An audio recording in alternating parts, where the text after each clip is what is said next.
Welcome to the Tech Egg. Don't get scrambled. Enjoy the video.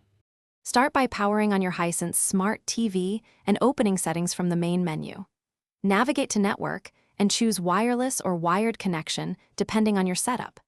If you choose wireless, pick your home SSID from the list and enter the router password using the remote and the on-screen keyboard. For wired use, plug an Ethernet cable into the TV RJ45 port and the router. Prefer 5 GHz for faster speed and 4 GHz for longer range and better obstacle penetration. After connecting to the internet, return to the home screen and open the App Store or Google Play depending on your Hisense model. Search for streaming apps like Netflix, YouTube, Prime Video, and install them by selecting Install.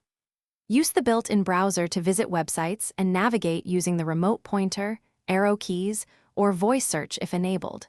Sign into each app with your account credentials to access subscriptions. Regularly check for app updates to maintain performance and security on the smart TV.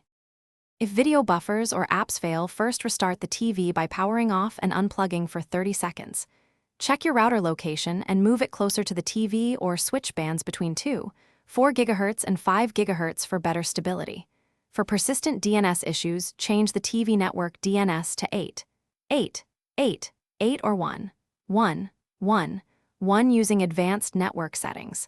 Update the TV firmware in settings to fix bugs. As a last resort, perform a factory reset, but back up any account information.